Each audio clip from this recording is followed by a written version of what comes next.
Hi everyone, I'm Dr.Ashter and I'm a psychologist accompanied by my lovely Nuzila, and I am a social media influencer, entrepreneur, and I have a background in mental health law. Fantastic. So I thought we'd do a video today, a joint video, just to switch it up a bit because sometimes it gets too daunting looking at one person. So now you've got two of us.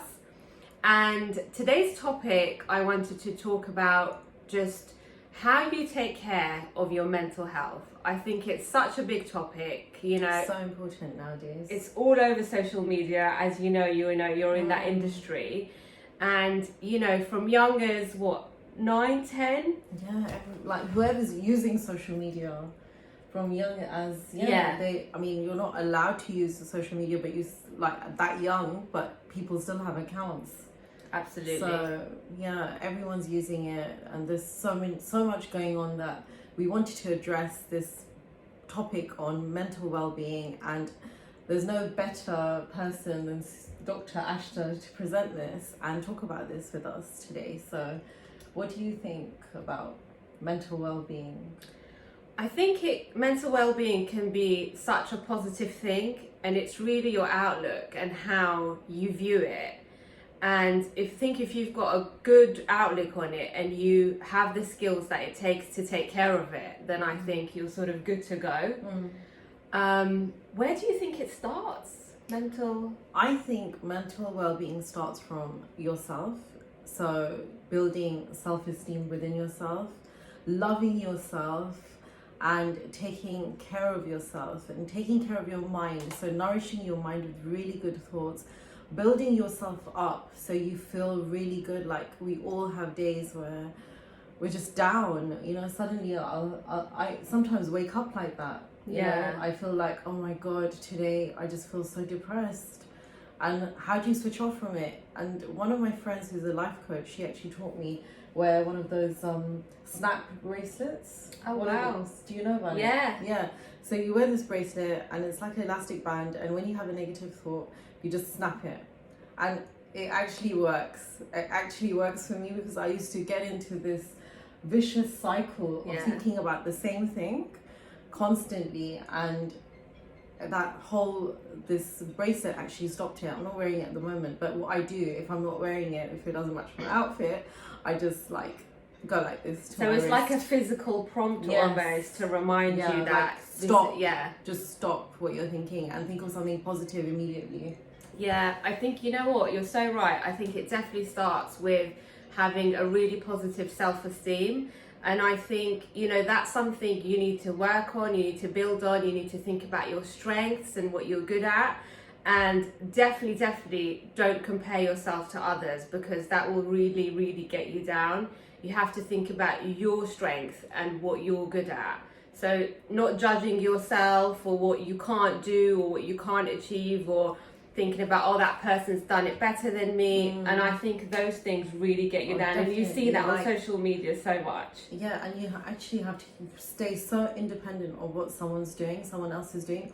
Almost not look at what someone else is doing. Yeah. I'd say, that's a really good way of dealing with things, because, sometimes you need to be innovative yourself. You need to feel good about yourself. So what I do is I look at really positive social media accounts.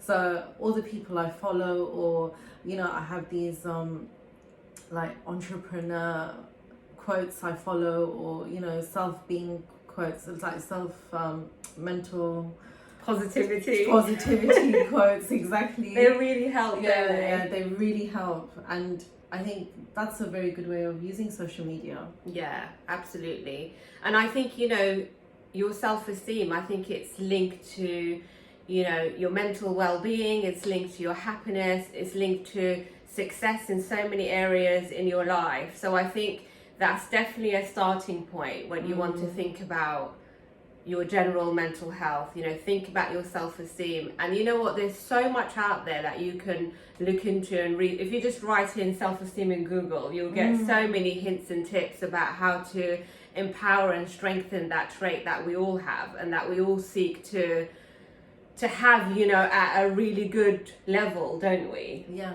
But Dr. Ashter, what can you recommend to build your self-esteem? Like what tips can you give us?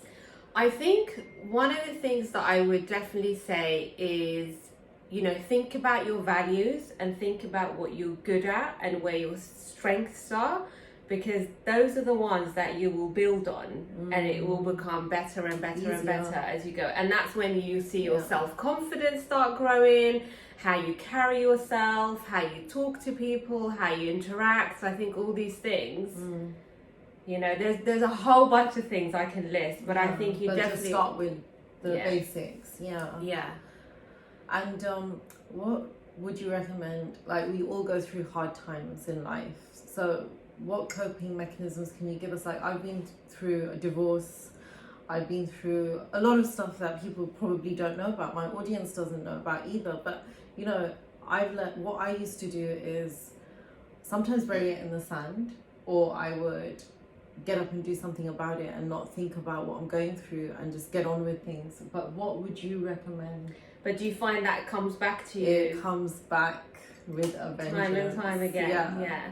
So, as I mentioned in my last video when I talked about the past, I talked about, talking to someone you can trust, whether it's a professional or a good friend that's not going to judge you, trying to put it, letting go of it, and thinking about, that was in the past, I didn't have any control over it. Yeah, absolutely. And now I need to focus on now and what I do have control over. And, by thinking about what you have control over is thinking about, all the healthy ways that you can put into your life to manage on a day-to-day basis. And there's so many of them, but I think, there's a few essential, I suppose, that we should all follow. Yes. What would you say you do? When I'm going through a hard time? Yeah, a healthy way of coping with it. I would try it and see with my friends. I would actually try and exercise. Yes. Even, you think exercise is actually so draining before you go to that class or before you go to the gym, before you step outside your house, you're like, oh. But once you go and do it, you feel so energized. And alive, don't you? Yeah. So that really helps. Eating well, like I take lots of like maca powder, spirulina in my smoothies. And I feel like what you eat really enhances your mood, or it can really bring your mood down. So if you're eating a lot of carbs and you feel really sluggish, and if you're eating quite like fresh salads and protein, you feel it just goes hand in hand, doesn't it? I think exercising and eating well. Like when I go to the gym, I've noticed that if I'm not juicing, the celeries, the carrots, the spinach, if I'm not doing that and I'm going to the gym, my energy levels are so down. And I noticed that when I do that, wow, like I'm really in there. And when you're coping with hard times, like when I was a single mother, one of the things that I found was eating well really helps with everything. Like when you're eating really good food, like it doesn't have to be expensive, but it just has to be nourishment. You're giving your body nourishment, the right food, then you feel good. You can actually cope with a lot more. You have so much energy to cope with the rubbish that's thrown at you.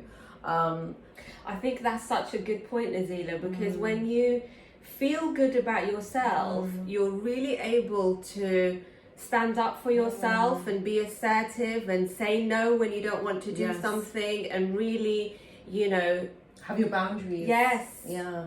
You're aware of your boundaries. What else do? I like to surround myself with good friends.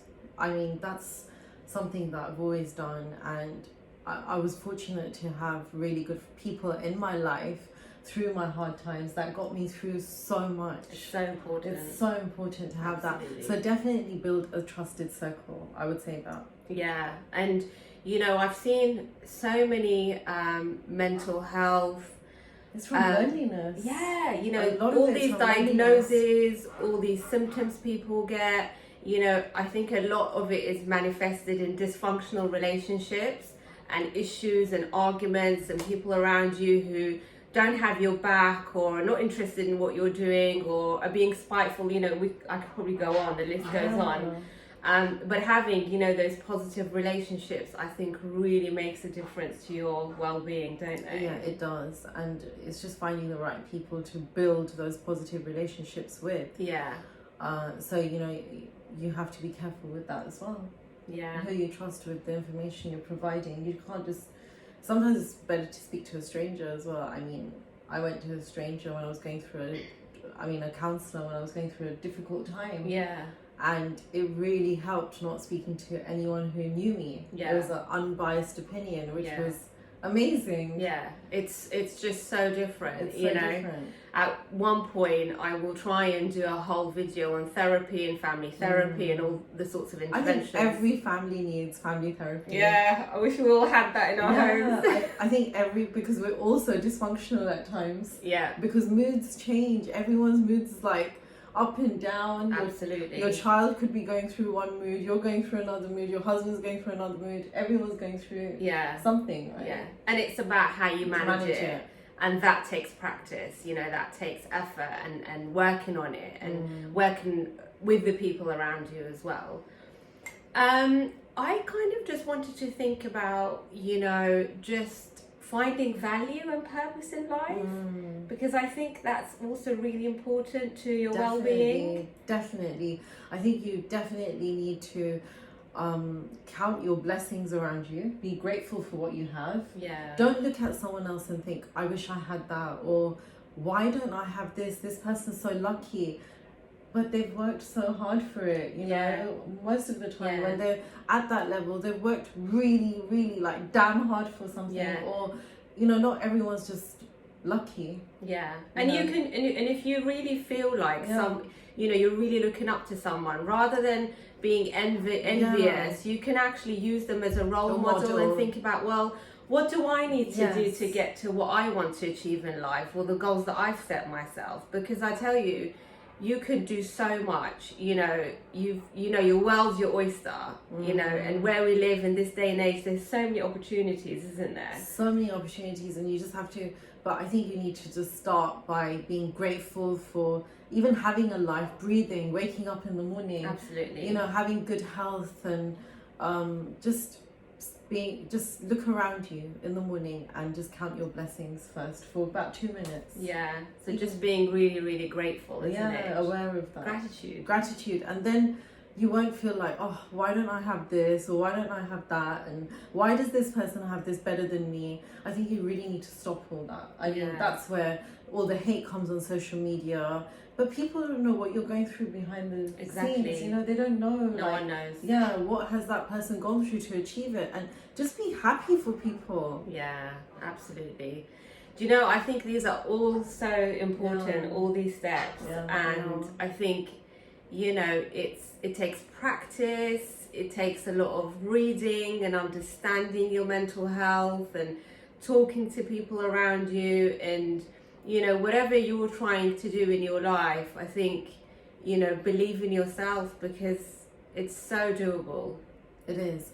And don't you think that we actually need to learn to know ourselves? Yeah, 100%. You know, like, I need to know myself as Nazila. What triggers Nazila? Yes. You know? Absolutely. Well, how do I manage this emotion that's coming out of me? Like, I'm feeling emotional right now, or I'm feeling really excited, a bit too excited. How do I control that? Yeah. You know, you need to be aware and of I think yourself. and recognizing it, because some people struggle yes. to just recognize that feeling, because we go through so many feelings and emotions throughout the day. You know, I couldn't even count them, and it just changes from 1 minute to the next, doesn't it? Or somebody could phone you and just load off their problems to you, and you might feel, oh God, so sad. Or somebody could have passed away, or anything. You know, you're just going through so many emotions, you know, throughout the day, that you need to know how to manage yourself, and you need to know your triggers. 100%. I think that, but you're the expert. 100%. I'm behind you. So I don't have anything else to add. We wanted to keep it a bit short and sweet. It's better to keep it short and sweet for the first one, and let you guys absorb everything that we've said. And we'd love to hear from you. Like, maybe we're talking something that doesn't make sense to you, or maybe you disagree with something or you agree with it. Love to hear from, all your opinions. about it all. Absolutely. Thank you so much for Yeah. coming and for doing this Oh, video. you're welcome. Thank Bye you for having now. me. Bye.